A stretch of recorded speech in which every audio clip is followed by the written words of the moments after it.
Welcome to the Fourth and Long Fantasy Football Show with Corey and Justin. Here they are, the Fourth and Long Fantasy Brothers. Welcome into the Fourth and Long Fantasy Football Show. My name is Corey, and I am here with my actual brother, Justin. Hello, this is Justin. It is NFL draft season, and today we're going to dive into the big name prospects, Justin, ideal landing spots for those prospects and any possible fantasy impact. Now, before we get there, just a reminder, right? We're just a tiny little show, but you can now find us on Apple Podcasts, Google Podcasts, and Spotify. Just having a little bit of fun here, talking about fantasy football. Check us out, subscribe, leave a review. It'd be much appreciated. Justin, I don't really know much about these prospects. I wouldn't call myself anyone who's an expert in college football or what these players have to offer, but why don't you talk to us? When are we going to learn about these names? Talk about the NFL draft. Yeah, man. So the NFL draft kicks off on Thursday, the 29th here. So recording this show about a week and a half or so before the NFL draft kicks off. And there are some pretty exciting prospects in this year's class. And, throughout the show here today, I'm going to give you guys some of my thoughts on these dudes. And as we always do, Corey, we're going to speculate like crazy. Sounds good, Justin. I'm definitely curious to hear about these guys and who I should be drafting for my fantasy football team. So let's get to it. On today's show, for today's show, we're going to get a glimpse into how Justin has evaluated these top prospects position by position, and we'll dive into what they could look like at the next level, at that NFL pro level. Justin, let's start with arguably the most important position to an NFL team, and definitely one that can be quite valuable, especially if you're looking at a dynasty format or a keeper format, and that's the quarterback position for fantasy football. Yeah, Corey, it's amazing how coveted the quarterback position is in the NFL draft, right? We could see 5 quarterbacks go in the top 10, maybe even the first 5 picks of the draft, right? If we get some movement here at the top of the order here. And you typically don't see much production from a fantasy rookie quarterback, but it has happened in years past, right? You look at guys like Andrew Luck, you look at even most recently, you look at Justin Herbert from last year. Yeah, Justin, it's an interesting year given the fact that there could be 5 quarterbacks going so early. So most draft experts have a consensus top 5 at the quarterback position, with all of them going clearly in the first round, like you mentioned. That's Trevor Lawrence, that's Zach Wilson, Justin Fields, Trey Lance, and then Mac Jones. Who's the safest and most surefire fantasy QB for our teams? So, Corey, I'm going to go with the safe route here, and I'm going to start with the presumed number 1 pick. And my most fantasy-friendly quarterback right out the gate here, it's going to be Clemson quarterback Trevor Lawrence. Now, in my mind, Trevor Lawrence has the most stable future. He's one of the more decorated, polished quarterback prospects we've seen in some time, right? I think back over the last number of years, and really since Andrew Luck, there hasn't really been a quarterback prospect as polished as Trevor Lawrence. And there's no doubt in my mind that he's going to be a rock-solid quarterback at the next level. Now, in my film review of Lawrence, he displayed really great pocket presence. He anticipates well, and he could fit the ball into some of the tightest windows I've ever seen. And he's what they call a quote-unquote pro-ready passer. The Jags will be on the clock come April 29th, and they should be running to the podium to submit their selection. All right, Justin. Well, that's good to know. But for the college newbies like me, who's your NFL comp for Trevor Lawrence? Who does he remind you of? Who could he possibly be for our fantasy teams? Got high hopes for Trevor Lawrence, to be honest with you. And I've got a ceiling and a floor projection, right? So kind of where I think he could be ceiling-wise, right? If everything works out in favor, if the talent develops and he becomes the best passer he possibly can. And I've also got a floor projection for if things don't necessarily go as well as we might otherwise expect, what I might see. And my ceiling projection for Trevor Lawrence is actually Deshaun Watson. So really, really high praises for this guy, Trevor Lawrence, coming to the NFL. If all things go right, we could see a career similar to Deshaun Watson so far. And then my floor projection for Lawrence, if things don't go right, it's still pretty good, man. I'm going with Matt Ryan as a floor projection, guy who's been a QB1 year in and year out here, for fantasy relevant quarterback year in and year out. I think Trevor Lawrence is a surefire QB1 down the road here, right? He's going to be a top 12, top 10 quarterback, I think, for the next 10 to 15 years. And it might not be in his first season, right? You have to be patient. Not every rookie quarterback develops as quickly as some of the guys that we talked about earlier, like Andrew Luck and Justin Herbert. But it'll happen, I think, pretty quickly for Trevor Lawrence, Corey. That's pretty high praise, Justin. So on the other end of things, is there a risky quarterback that you'd want to stay away from? Yeah, the highest variance prospect that I scouted out of these five was BYU quarterback Zach Wilson. Now, he flashed some upside, right? But he didn't really stand out to me when I watched the tape. The fact that he didn't really flash until his senior season makes me a bit weary, right? He's been called a one-year wonder. In my film review, he tended to read defenses a bit slowly. He played a bit of that quote unquote backyard football, right? His wide receivers were wide open and he really barely played anyone of note. The competition just wasn't there. He really lacked that top flight competition that some of these other quarterbacks faced. And some experts love him and some experts hate him. So, Justin, who would you compare him to that would kind of be the same type of high variance type of player that if it's really, really bad, what can it be? Yeah, Corey, I'm not a huge fan of Zach Wilson, and my comp for him, I think, reflects that. I'm going with Johnny Manziel as my comp for Zach Wilson. Most have him going number 2 to the Jets here at the draft, and I honestly like Justin Fields and even the project in Lance above Wilson. Wow. Okay. All right. Well, there you go. Johnny Football did not have a great NFL career, that's for sure. But let's continue on. Let's move to the running back. Justin, it's from what I've heard, it seems to be a weak class, but there seems to be a pure top 3 in this class in Najee Harris, Travis Etienne, and Javonte Williams. And before we get to them, when we're looking at these prospects, especially these top 3, what are you looking at that translates to the NFL and what makes them a good fantasy rookie running back?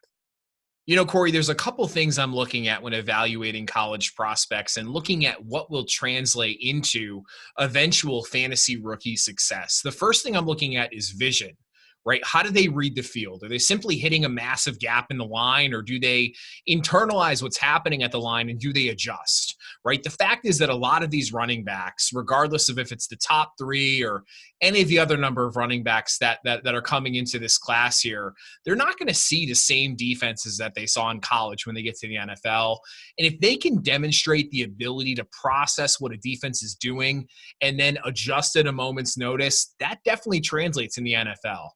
Number 2 for me is a 3-down skill set, right? I want a college running back who's demonstrated the ability to contribute on all 3 downs, right? Running the ball, catching the ball, and then most importantly, and often overlooked, pass protection. All 3 aspects are important, and they definitely translate into a running back at the NFL level that's going to see 65, 70, 80% of the snap share versus a guy that might end up in a frustrating running back by committee, right, where they're sharing the load with one or multiple other running backs in their backfield. Number 3 for me is age and usage. I like the younger backs personally, and when investing a pick in a young running back, especially in dynasty or keeper fantasy football formats, I like to go younger, right? I was touting guys like Cam Akers last year because of their age. They were younger. And look what happened with Cam Akers. He's got a lot of potential here. Now, there's nothing wrong with a 24-year-old running back. You look at guys like Najee Harris and Travis Etienne, they've played a full college career. They're coming into the NFL draft here with a bit of tread on their tires.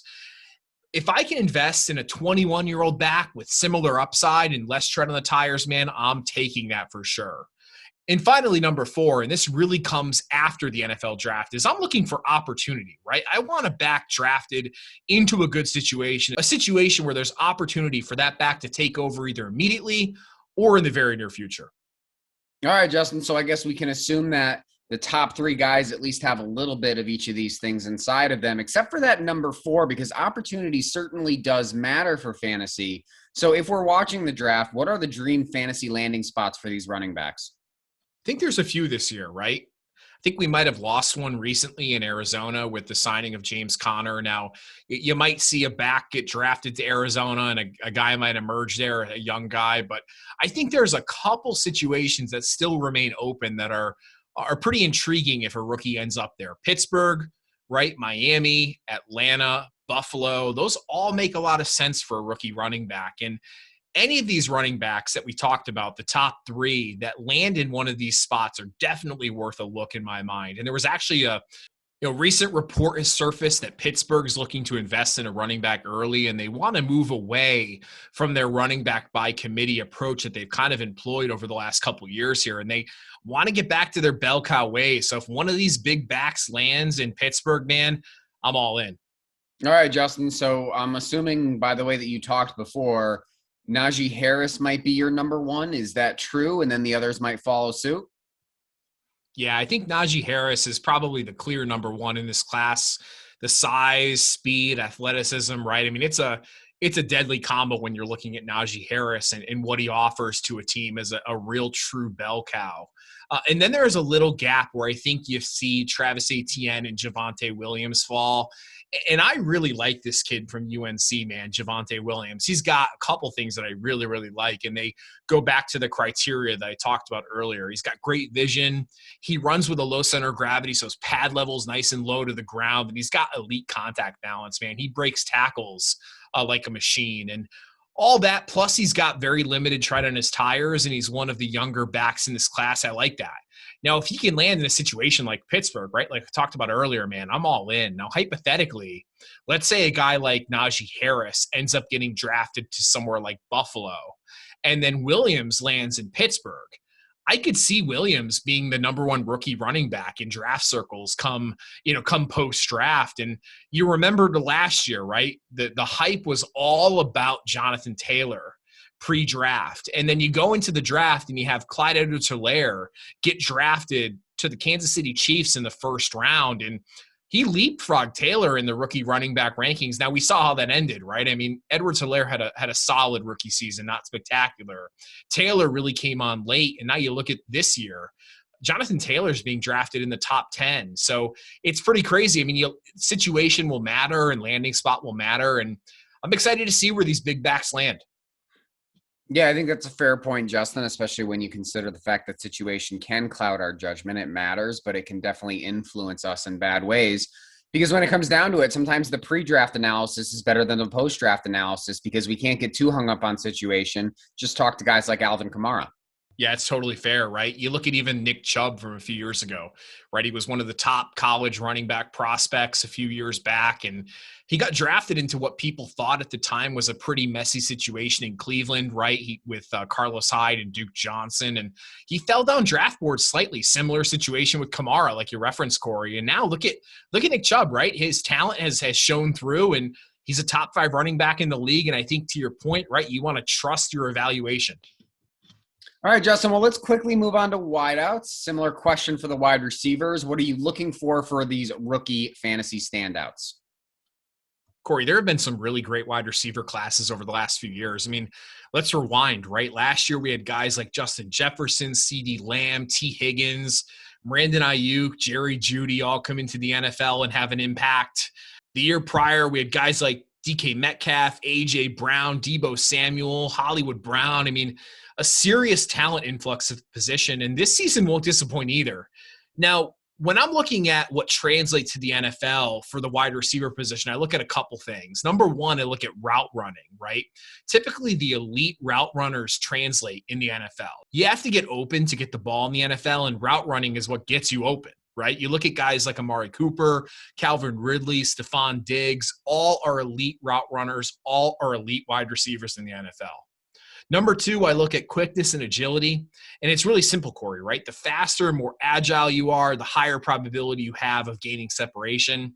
It's not always the fastest guy that runs in a straight line, right? It's change of direction speed. Look at a former Patriot great, Wes Welker, right? He was not the fastest guy, but he had that lateral quickness to juke a guy in the slot and to get open quickly. And I'm looking for guys that possess those same qualities. And then three is I really like size, man. I like my big alpha wideouts that fit that prototypical wide receiver one size, guys that can just out-muscle that press coverage they're going to see from cornerbacks at the NFL level, guys like Mike Evans, DK Metcalf, A.J. Brown, right? Being big isn't a necessity by any means, but it surely helps your chances of being that red zone sort of alpha touchdown scorer at the next level. Well, it's funny you mentioned that, Justin, because this is a wide receiver group that if you had a critique of, it's that it doesn't really have size. There's maybe only one or two guys in here who actually have decent size to them. Otherwise, it's some pretty small guys. And speaking of, let's move into some of these top rookies. Give me those dream landing spots for these guys and why those positions might work out for them.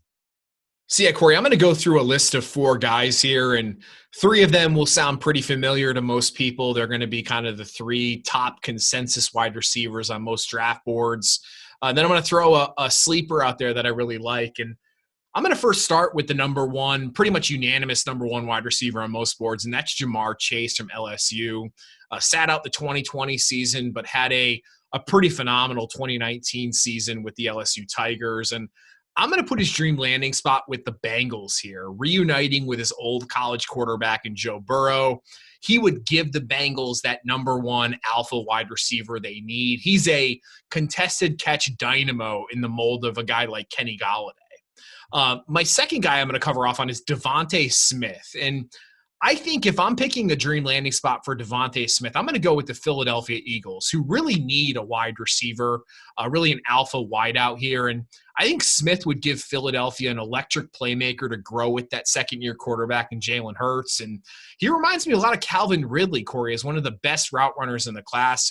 Devontae Smith does not have the size, right, that I talked about, but he has that number one piece of criteria that I talked about earlier, which is route running. That's his strength. So I think if he lands with a team like the Eagles, he could be pretty successful in the first season. My third wide receiver I'm going to talk about is Jalen Waddle, who's really the speedster here with Alabama. My dream spot for him is going to be the LA Chargers. Now, the future for Mike Williams is uncertain with the Chargers, right? You've got Hunter Henry, who's now with the Patriots. Let's give Justin Herbert another weapon here, a deep threat that can space the field while Keenan Allen works underneath. He's one of my favorite wideouts in this class, and this is more of as I mentioned, a dream landing spot versus a realistic one. I think the Chargers pick around 13, and I don't know if Jalen Waddle will be there at 13. He's going to be a poor man's Tyreek Hill at the next level. And then finally, more of my dart throw sleeper rookie wide receiver is going to be Rondale Moore. I have him actually as a dream landing spot here with the Jacksonville Jaguars, who really need some more weapons. And I think Rondale Moore offers some pretty tantalizing upside with his insane athleticism. The dude can squat 600 pounds. He runs through dudes like Marshawn Lynch. I think he's going to be like a poor man's Brandon Cooks at the next level, who will be running a lot of bubble screens as a pro. Nice. Sounds good, Justin. Well, with the time we have remaining, which isn't much of it, we can go on to probably one of the thinnest positions in the draft, but really has probably one of the most impressive and what might be considered an all-generation talent at his position, and that's Florida's tight end Kyle Pitts. Now, Justin, he has been labeled as, like I said, the most prolific tight end prospect we have seen in many years. What makes this guy so special? It really comes down to his size and athleticism. I mean, he's built like Megatron and DK Metcalf. He's a great route runner. Got great hands. He's really the total package at the position, man. He's not going to be asked to block. That's just not what you're drafting Kyle Pitts to do, right? He's going to be a guy that's going to play the position like a wide receiver. He's going to be lined up in the slot and out wide, similar to how we see Travis Kelce in the Kansas City system. So, Justin, wouldn't it be a good idea, though, to wait on Pitts and maybe go for him next year? Because as we've seen in the past, rookie tight ends don't really work out. I think the last one who did was Evan Engram, and I think here we are a few years removed, and I think we can tell that was more of a mirage than anything else. But does Pitts break that mold here? Is he going to be that rookie tight end worth investing in? I mean, maybe, right? I see Pitts getting drafted in the top 10, right? I think they've come out and said, most experts have said that possible landing spots include the Falcons at 4, if they don't trade back, Cincinnati at 5, if they don't go with the guy like Jamar Chase or Sewell, the offensive lineman, maybe Miami at 6, maybe Carolina. Dallas has come out and said they're definitely interested at 10, but I'm not sure he's going to get there, man. I think the Falcons or Cincinnati would offer upside for Pitts in his first season. I'm going to have him as a back-end tight end 1 for me, regardless of landing spot, and just because of the position itself, man, right? I mean, we've talked about the tight end position and how much of a wasteland it is and really how much of a mess it is. And I'll take a shot at the next great tight end if I can, right? I mean, Corey, if I'm giving you the option of Kyle Pitts or let's think of a name here, maybe Jared Cook, who would you like more? Yeah, I think I'm going to take Kyle Pitts there just because I know what Jared Cook is. I don't think I'm taking Kyle Pitts without taking another option with him. Does that make sense?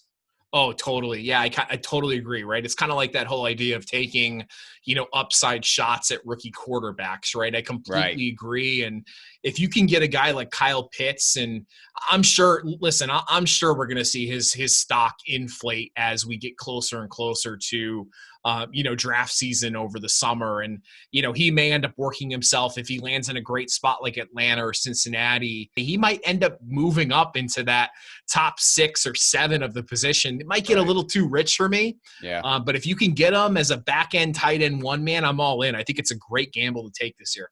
Yep. Yeah, I'm in agreement. There's definitely going to be a case where it may get a little too rich for my blood, but otherwise it's definitely an intriguing option if he can stay at the low tight end 1, high tight end 2 situation. But there we go, Justin. It is so close to that time, the NFL draft season time. We're in that mode. We're very, very close to the teams making their selections. And then it's time to gear up for the actual fantasy season. And we'll be back in a few weeks with our NFL draft recap show. Probably have some other news as well, especially regarding other free agents who have landed. But remember to check us out on Apple Podcasts, Google Podcasts, and Spotify. Keep watching us on YouTube if you already are. Subscribe and hit that bell. Download, follow, like, comment, anything else you might be able to do to show some support. I'm Corey. And I'm Justin. And this has been the 4th and Long Fantasy Football Show. Enjoy the NFL Draft, everyone. Royalty-free music courtesy of Ben Sound. The views and opinions expressed on today's episode are that of the 4th and Long Fantasy Football Show. Remember to like and subscribe.